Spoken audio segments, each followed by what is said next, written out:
Welcome back, so happy to see you again, and today I want to talk about productivity apps. What is actually a productivity app, and as of early 2023, which productivity app seems to be the best at the moment? And by the end of this video, I believe you will have a much greater understanding of what a productivity app actually means and the many options out there. Plus know what I use at the moment. So productivity apps should obviously be an app that helps us become more productive. Our definition of productivity, as you might recall, is getting more of what you want per unit of time. Right there, you can see where it's going. Like every time we use an app to get what we want, it's a productivity app. If I want to play a game like Pokemon Go, then Pokemon Go is obviously the most productive app for it. If I want to see what's going on Twitter at the moment, then the Twitter app is obviously the most productive app for this. Better than any web browser, by the way. If I want to change something on the phone, guess which app would be the most productive app for this? You guessed it, the settings app, of course. So look what we've already done now. We have gone into a thriving market and completely destroyed its value by proving that any app can be a productivity app if it gets more what we want per unit of time. Pretty funny, actually. And in theory, I could end today's video right there, but I think in order to move forward and make something useful out of this, we should begin with asking, what exactly do I want right now?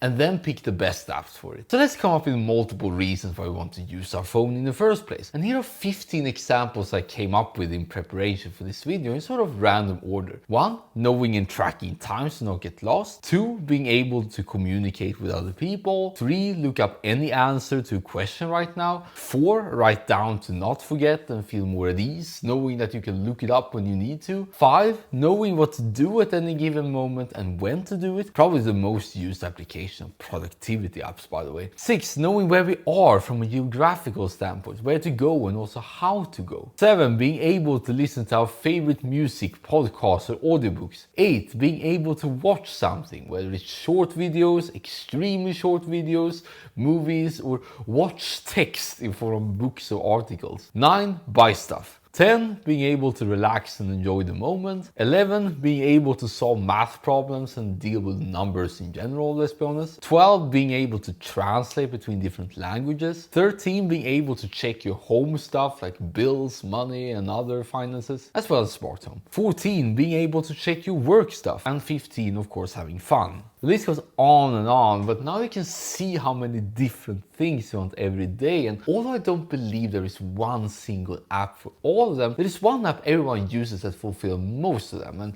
you're probably quite surprised. And you have to watch till the end to find out. So let's go through this list that we have made up here and see which app is the most productive for each specific want. In terms of time, pretty much any clock app will do. Aside from seeing what time it is all the time, you can use the standard timer app to not get lost, something I do several times a day, by the way. Probably the most productive app for me. There are also many different ways of communicating with people, whether by phone, text or email, and since there are so many options, the best app will always come down to the most preferred communication tool between you and the other person. For example, I use Messenger to communicate with family and close friends, Discord to communicate with certain family members, WhatsApp to communicate with landlord and other friends, and email for the rest. If you're talking about multiple people, there are all kinds of apps and social media for this. Just pick the one most used by the community that you want to fit into. And when it comes to looking up information, I think we can all agree that Google is the best for it. And close second is YouTube, where it's pretty much a video for everything nowadays. You also have ChatGPT, also serving that purpose. And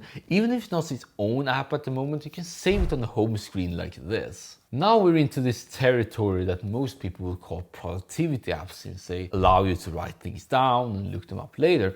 I'm a big fan of note-taking apps to accomplish this, and since there are so many awesome note-taking apps nowadays, it mostly comes down to taste, let's be honest. Right now I use 3 note-taking apps. Notion for preparing for these videos, Reflect to journal and write down my reflections and insights for the day, and Apple Notes to write down everything else. I also use Google Tasks for this when it comes to groceries, video ideas and travel checklists. And although it's technical, it's not a note-taking app if you want to be really strict about it, I treat it as such. So to me it's a note-taking app. But why write with your thumbs when you can speak out? what you want to write. I honestly was quite skeptical of most dictation services because I didn't feel that they were quite accurate of capturing my voice, until I stumbled across Other.ai, which blew my mind in terms of how accurate it is. And I definitely experiment with it, but as of now I have no problem typing fast with my thumbs, and I have to disable music that I listen to in order to speak, and I'm usually in crowded areas, so to me it's more efficient to use my thumbs. But when it comes to knowing what to do and when to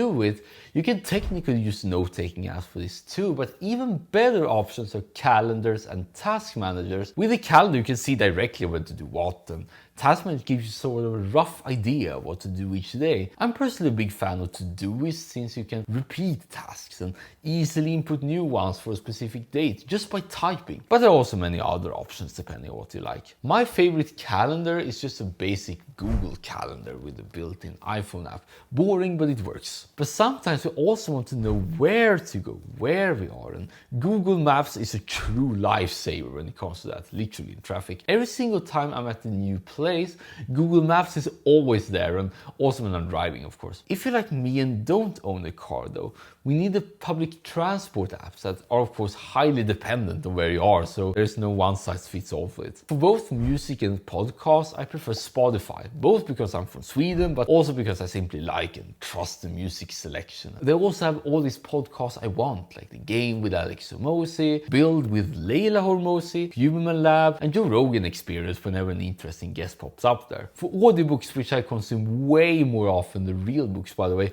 I found Audible, and especially a service called Scribd, to be the best for this. On Audible you can own your own books and get a new one every month, as if you haven't heard it already from all the sponsors. While Scribd works like Spotify in the sense you get access to a very big library of books for only $9 a month. For watching video, we all got YouTube, right? This is what you're here for. And then we have TikTok and Netflix for extremely short movies versus long movies. I'm also a big fan of Skillshare when it comes to learning stuff more in depth. It's amazing for that. Many amazing classes, and I honestly learn a lot. So I'll probably be sponsored by them soon. Watch out for that. For watching text in the form of books and articles, the Kindle app is a leading one. Or you can read books on Scribd too. Medium is also very good for reading articles, and I actually upload articles there regularly to this day because many people appreciate them, and to me there's no extra effort. I would be remiss here though if I did not mention Readwise here, as so many people are a big fan of it. And it's an app to get access to your Kindle highlights, sync them to various note-taking apps, and even remind you each day through email about a certain highlight. So it's sort of a middleman throughout this second brain system or whatever. I personally not really need it, since Reflect, this unknown note-taking app that I want to sort of popularize, already has this Kindle integration feature, which is very cool by the way. And now they're even including AI to this, so let's see how it goes. But if you want me to try out Readwise, let me know and I'll do it. If you want to buy stuff, most often Google is the right option or to search for that specific store. All the big commerce sites like Amazon have their own apps, of course. For relaxation, although there are plenty of apps like Calm, Headspace, Waking Up, Reverie, Brain.fm, etc., I often default to YouTube for this. I have reserved playlists with hour-long tracks that I listen whenever I want to focus, relax, or sleep, and I also use Spotify for these too. In terms of math, we got our trusty calculator here, and if that's not enough, we got Wolfram Alpha for the advanced one, and even ChatGPT again. For translation, Google Translate works quite well actually. For money and household, there are also plenty of apps for this. Mostly the bank's own app is sufficient. Then you have your work apps, which of course depend on what you work on, so there's no really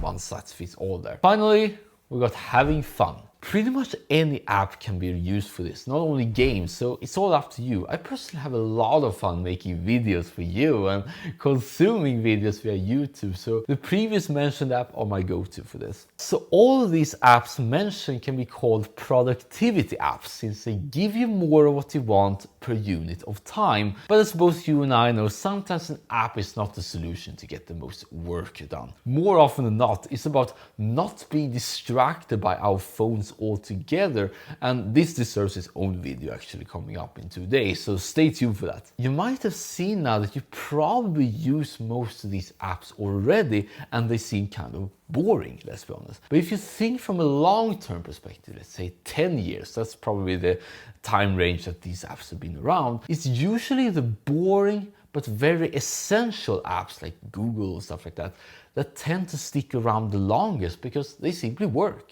and we cannot live without them. The better you become, the simpler everything needs to be because you are moving so fast. And yeah, I'm a big fan of simplicity if you haven't noticed. But if we have to mention the best productivity app for 2023, I have to say YouTube.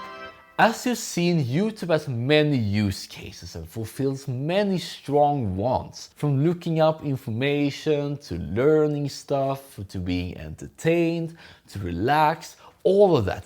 Isn't it cool that you're using the best productivity app right now? As always, I'm interested to see what you thought about this. Are you as excited as I am that we know what the productivity app is, and it can be anything depending on what we want per unit of time? Maybe share your favorite apps so we can learn from you. Until then, thank you so much for sticking around so far, and always remember that you're the most amazing human being alive.